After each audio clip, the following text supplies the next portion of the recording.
Welcome to the Silver and Mature WomanPreneur Podcast, a podcast for and by women over 50, providing faith-building strategies for female entrepreneurs looking to achieve higher levels of productivity, capacity, and growth, where we strive to focus on God's agenda while building our businesses to serve our community with excellence. Welcome to the podcast.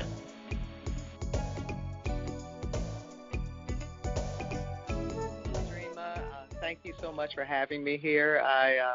It's my pleasure. It's my honor, really. And I was so excited when you asked me. And obviously, we have known each other a whole long time. And it's just my privilege to be here. And I'm really grateful for the ministry. I knew you when you started, and you have helped me over the years. So it is wonderful to see how you're flourishing. Can I just say this really quickly? Yes. I still take into account don't touch it twice. So if I have a bill or a piece of mail that comes in, and if I do touch it twice, I promise you, I think of you. It's like Aldreama said, don't touch it twice. So I still use that. I do use a whole lot more, but that one has always stuck with me. Wow. Oh, my goodness. That is so awesome. You know, sometimes you don't even remember the type of advice or that you've given, people over the years. And so that is awesome that you're still using that. I mean, I use a lot. That one is an easy, practical one. Why don't you take care of it the first time? Why are you going to touch it twice? Yes. Plus 3 times.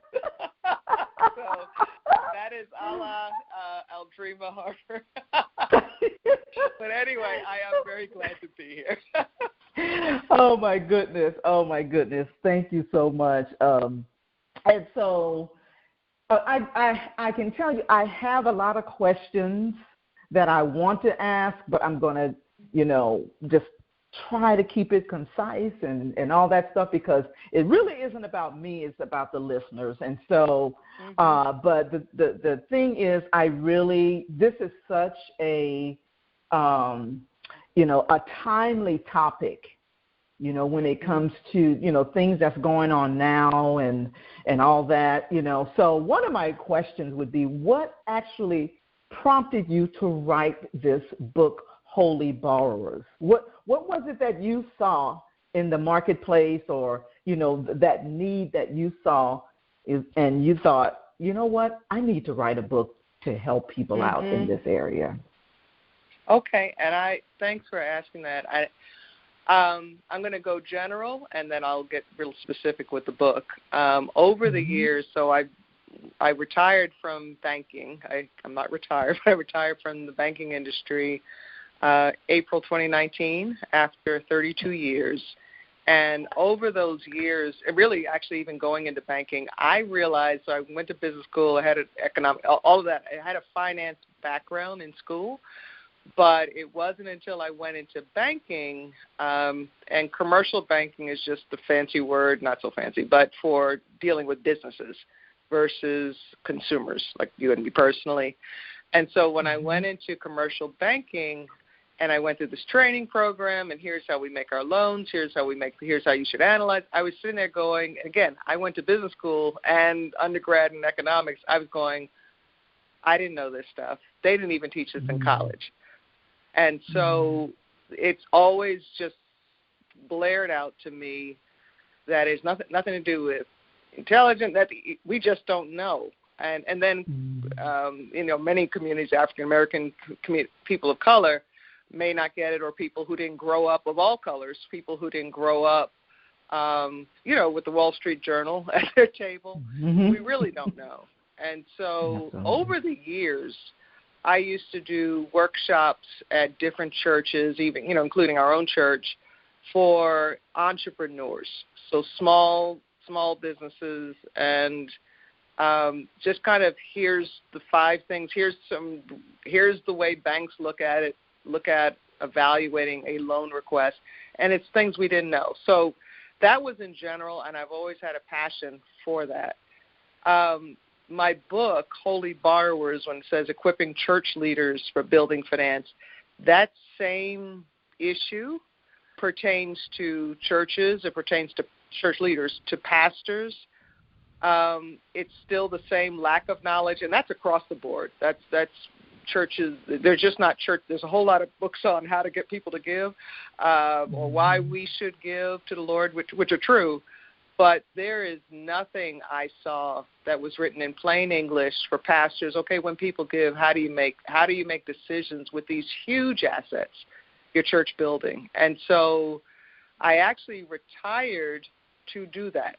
I also knew too many pastors, who, small and large churches, who had gone through foreclosure of their church building, and I knew a whole lot more who they didn't actually lose their church building, but boy, they lost a whole lot of sleep, stress, because they were having trouble making their bill, the payments, and, all of those kind of things. So I put it in. That's a long answer probably, but I put it in a book really because the Lord told me to.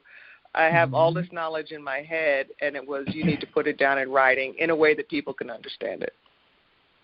Oh, my gosh. I mean, you hit on so many things, especially when you said there was really nothing out there in terms of,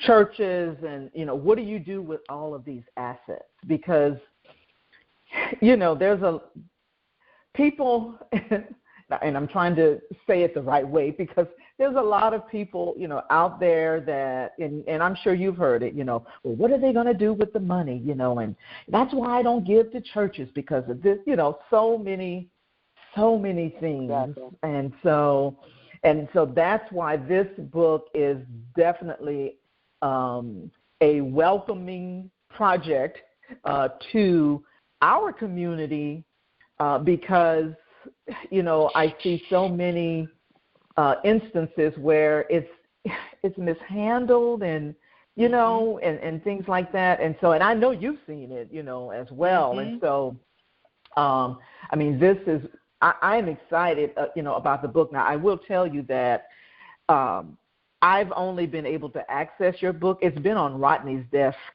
and he's been reading it, but I'm going to have to apparently buy my own copy, okay? Well, he's like my husband. I can't read the book after him because he's written all over it. Exactly. What did the author write? What did you write? Exactly. So I got to get my own copy and everything because he's, anyway. But so, yeah. But I did grab it off of his desk so that, of course I could, talk a little bit about it. But now, even before we get into, that, the book a little bit more, what are some things that you actually help your clients do? I'm in a position in retirement, which is good, that I'm not out trying to, I'll put it this way. I'm not charging these huge amounts of money and such, but I really do work primarily with churches and nonprofits, and I kind of do so on a selective basis because I actually am trying to act retired sometimes, and then I'm very active. Good luck with that. Yeah, I know, and I'm very active in our church, of course, and and then I try to have a personal life. So. But that being said, I really do try to help. I really have realized I am, and I don't mean this any kind of way, I am gifted and trained in the area of finance. And I used to argue with the Lord quite a lot because I'm also a minister, and I try to explain to him like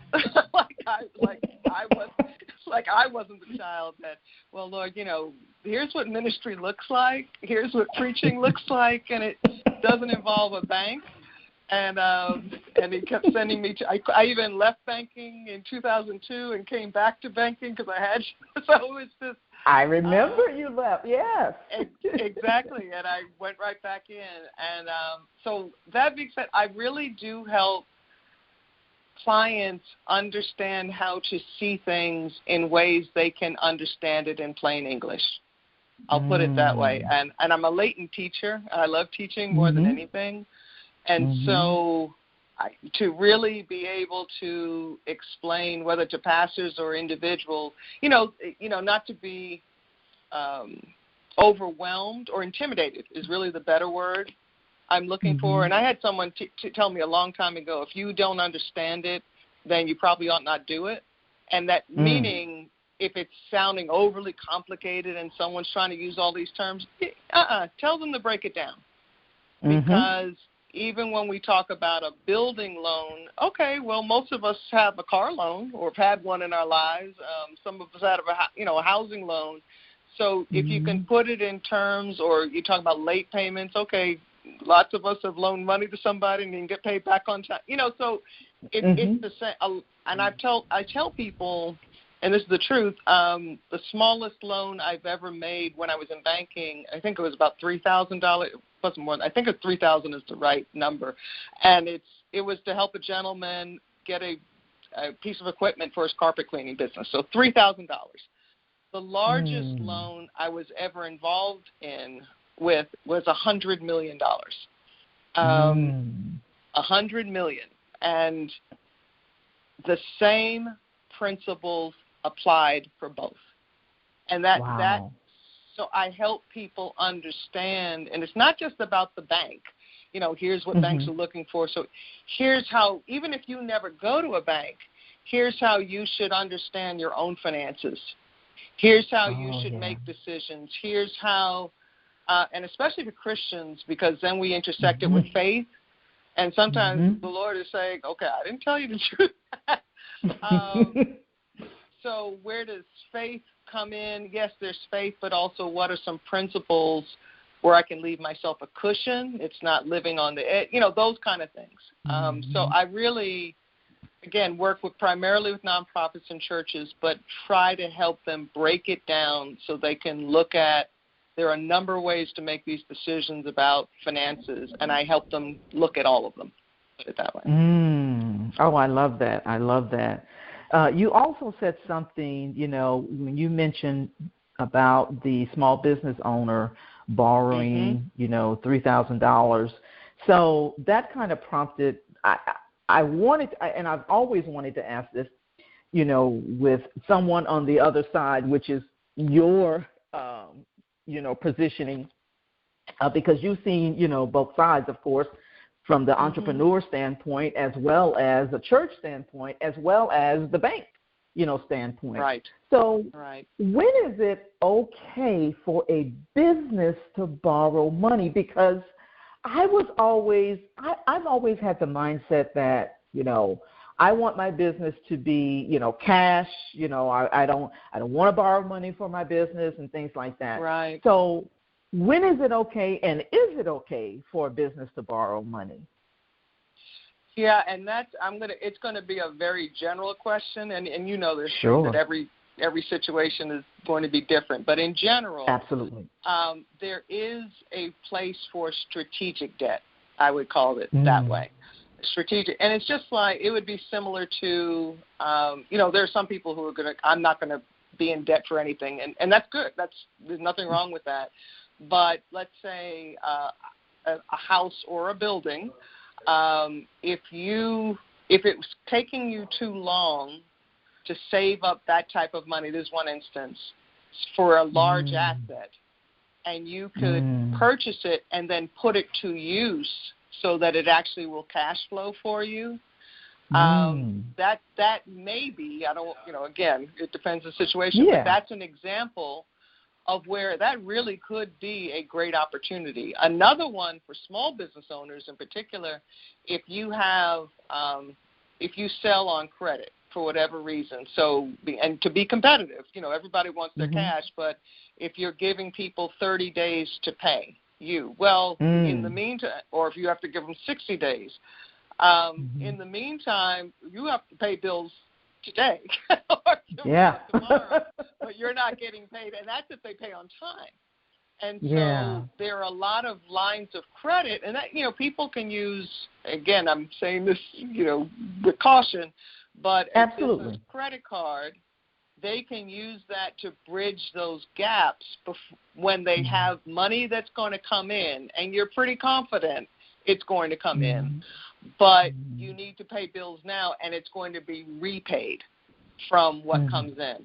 But it's not, and again, that's being careful. It's not overspending and getting something. I'm just going to, go into debt, and if you build it, they will come kind of thing.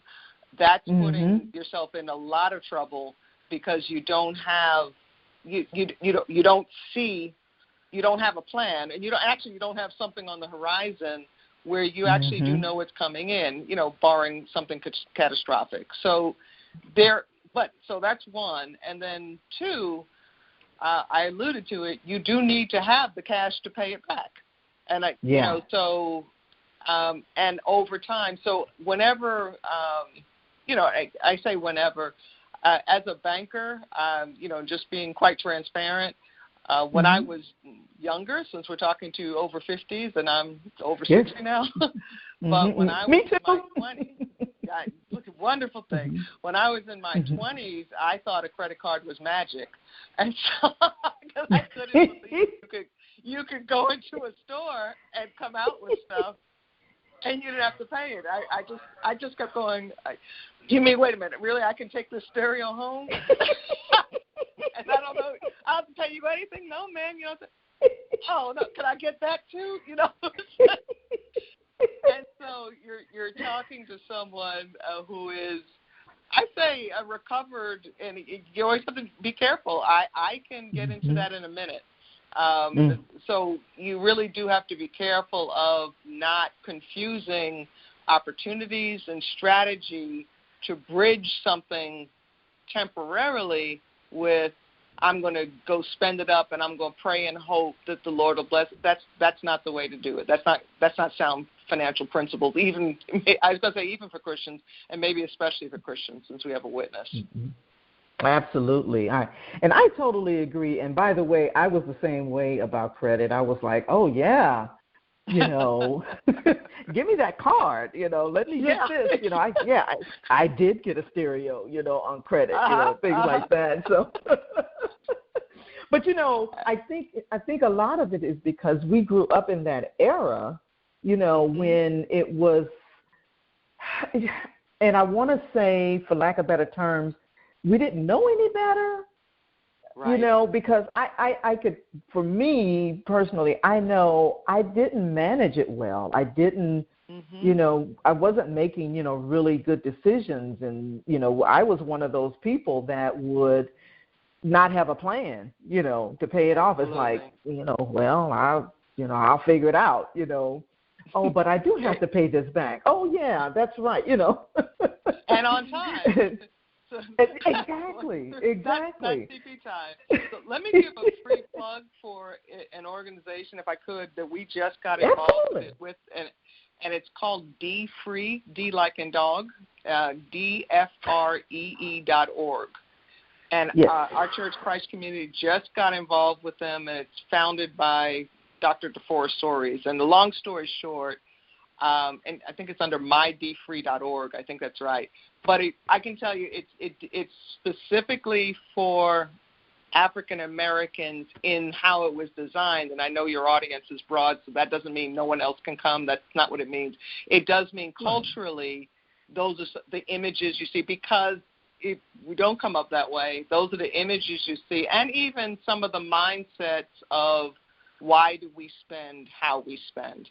So it doesn't first deal with budgeting. And it's spiritually based, but it first deals with, I think it calls it address the mess, but it's like a 12-step.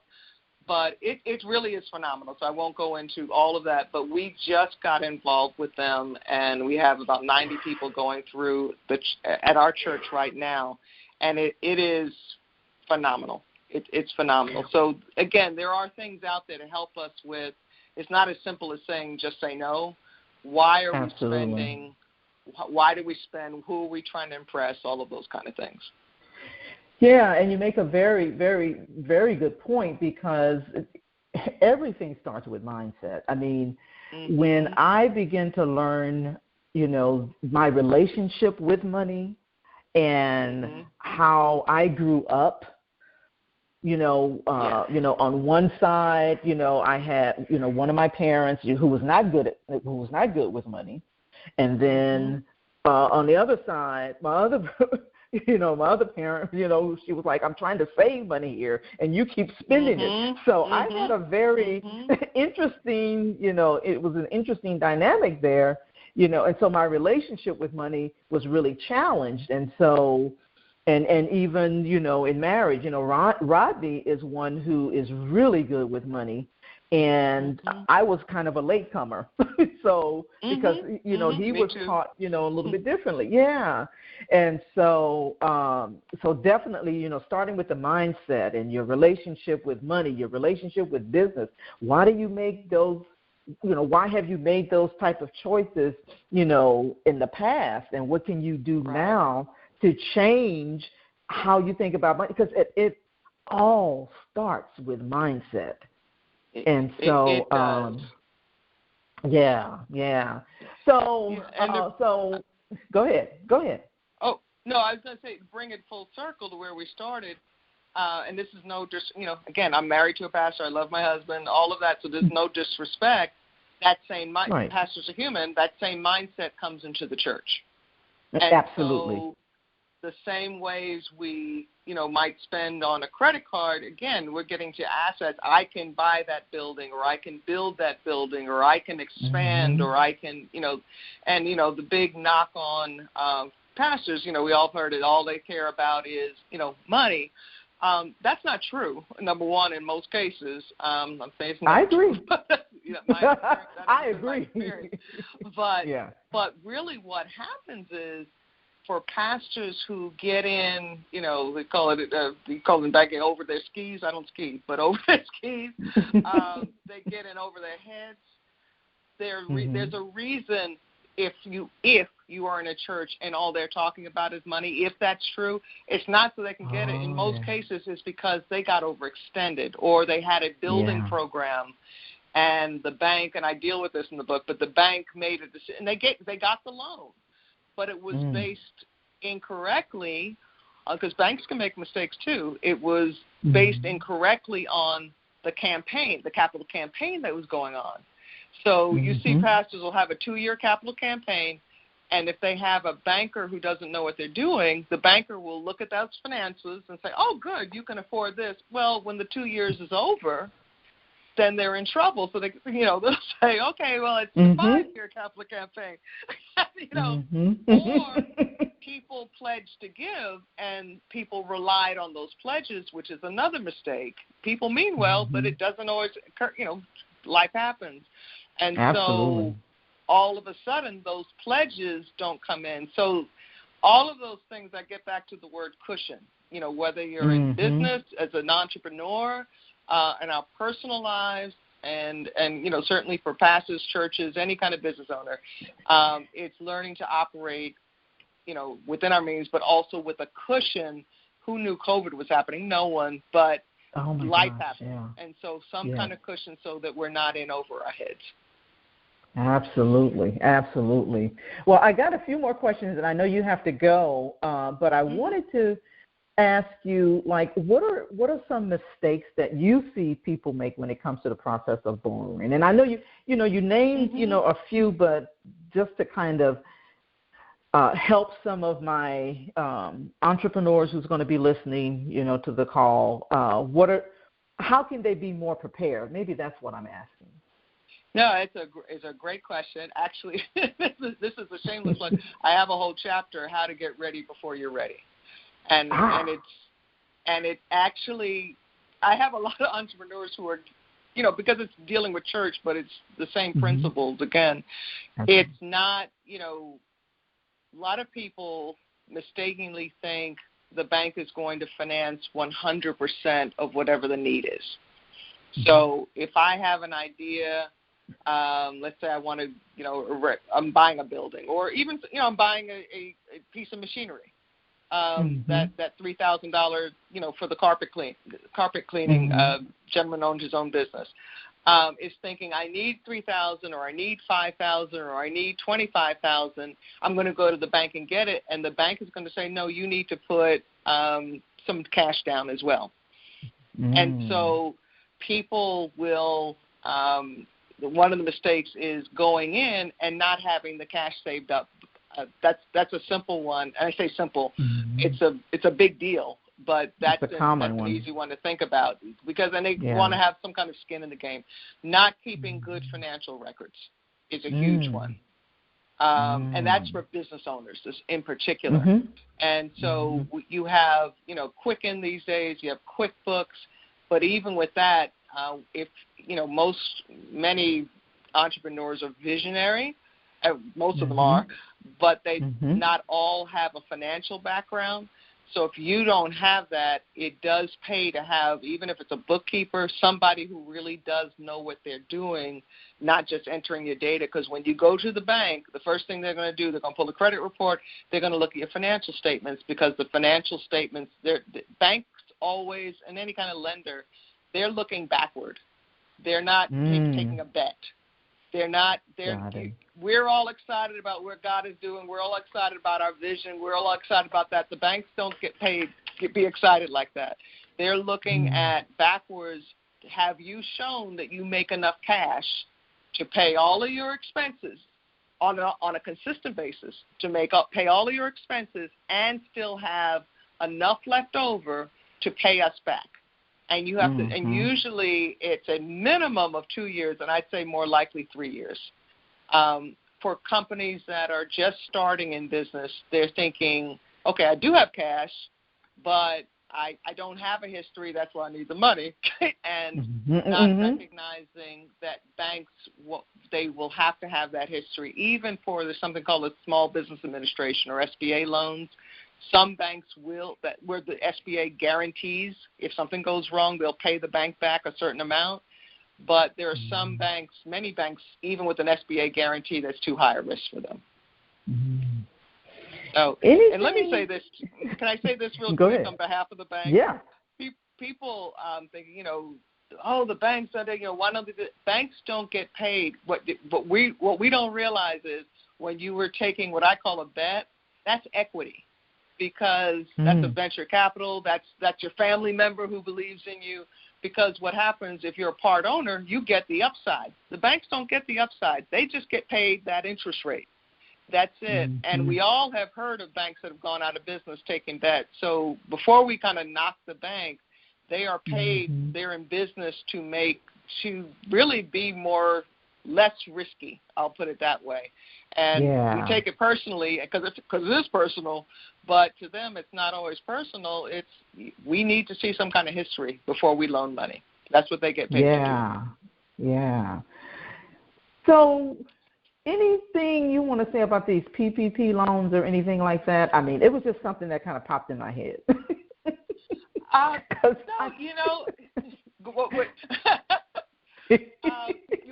have anything else you want to say on that? I just want to hear from someone that's on that side. I didn't get one. Like I was like, no, I'm not even going there. So, but I wanted to hear from someone experienced in that industry. Yeah, and I will say this. I was out of banking before this happened, so I wasn't involved in making the decisions. However, I was involved in helping some organizations get PPP loans, and, again, nonprofit. And actually, I can say, I guess I'm allowed to say that our church got one and gave it back within the deadline because we were blessed we didn't need it. And so there was an honor system that was, you really were supposed to have needed it. But I think they were not only good, I think they were a phenomenal thing for the people who needed it, which is a lot of companies with, everyone staying home. It still is catastrophic. And, now obviously we're not even dealing with the deaths and such. People have lost their lives and family members, but from an economic, just straight business standpoint, it really did make the difference, from a financial standpoint for people being able to survive. So I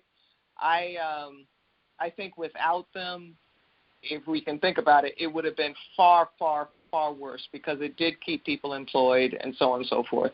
I think I will say it did speak to the need to know your banker, not a bank. Yes. Yes. The haves and the have-nots were the people who, especially small business owners, they a lot of times will go into a branch, and nothing wrong with the people who work at the branch. I have friends who work in a bank branch. But most of the decisions for businesses were taken out of the branch years ago. And so when it came time to get the PPP loan and you were trying to deal with some of these bigger banks, you had to stand in line behind everybody else who actually knew a banker, and they were dealing with them. They were getting personal attention instead of, having to deal with some kind of online portal. And that's not just for the large businesses. That's the nonprofit I dealt with was not huge like that, but they had a relationship with a banker, and I worked with them, and they were one of the first ones to get a PPP loan. Wow. In fact, they got both of them, PPP 1 and PPP 2. Yeah.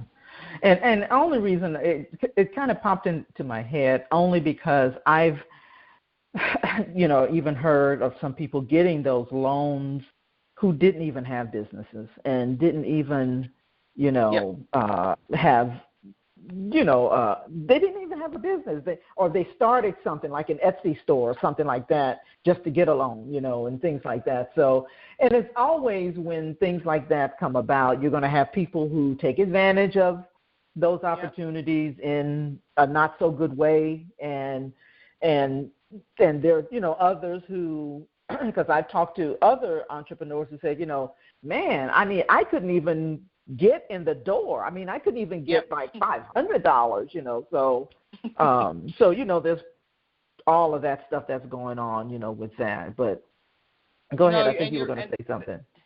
No, and I absolutely agree with you, and that's where you get into, and again, I wasn't saying that about my church to go, because there are churches I know who needed it and got it, and they used it well, and God is blessing them.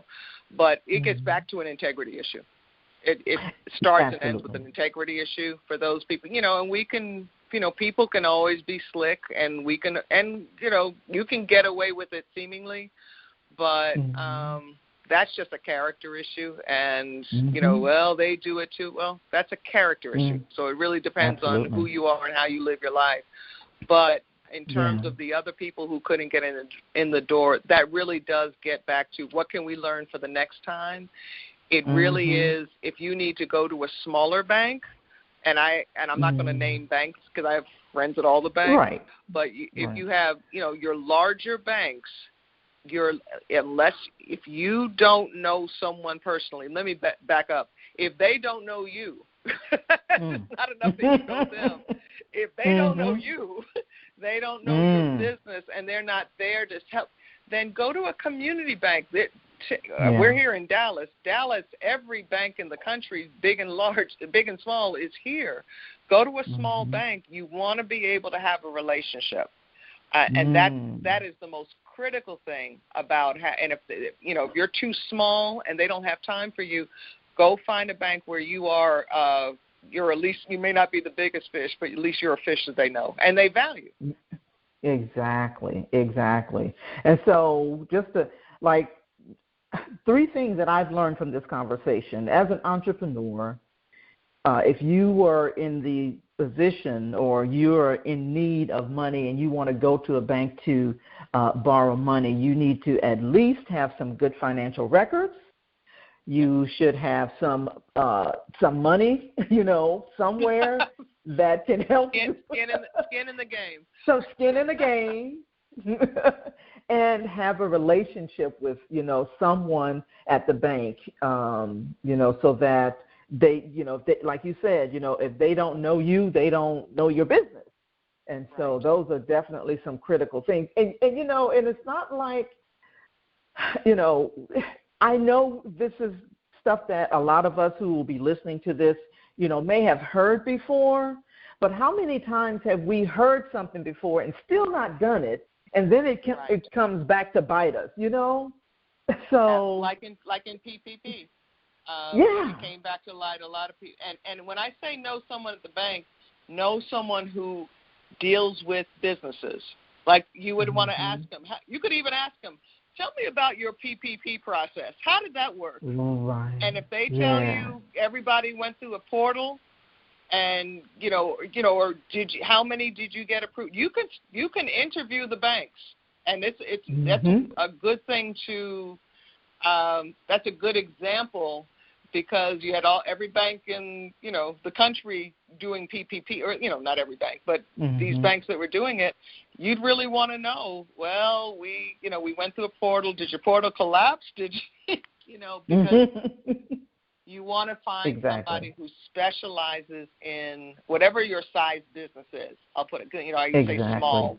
It's big to us. Whatever I have a small business, but it's big to me.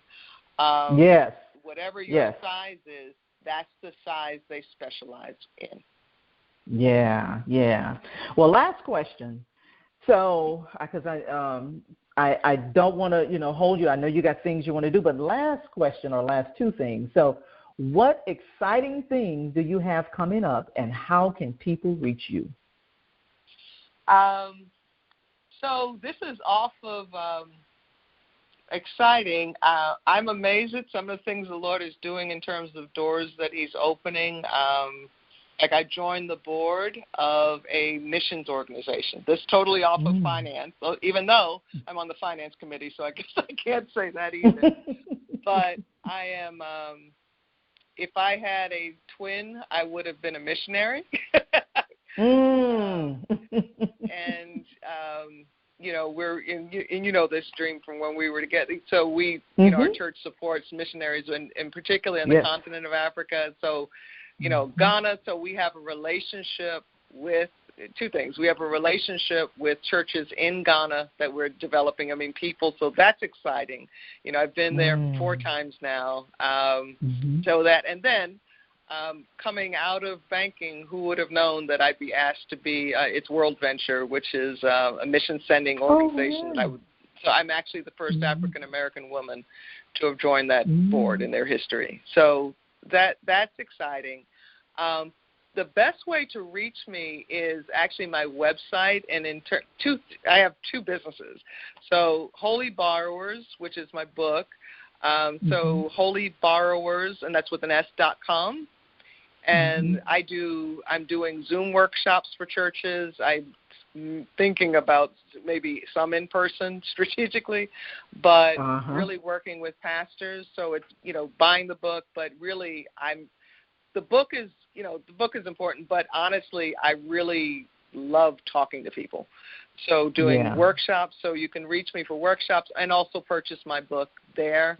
And then my other company is called Acceleration Advisors, and it's accelerationadvisors.com. So both of those would be. Hi, this is Aldreama Harper, and thank you for listening to the podcast. I hope you got value for where you are in your entrepreneurial endeavor. And if you'd like to know more about how I can further serve you, simply go to CoachDreama.com. Again, that's CoachDreama.com. I look forward to hearing from you.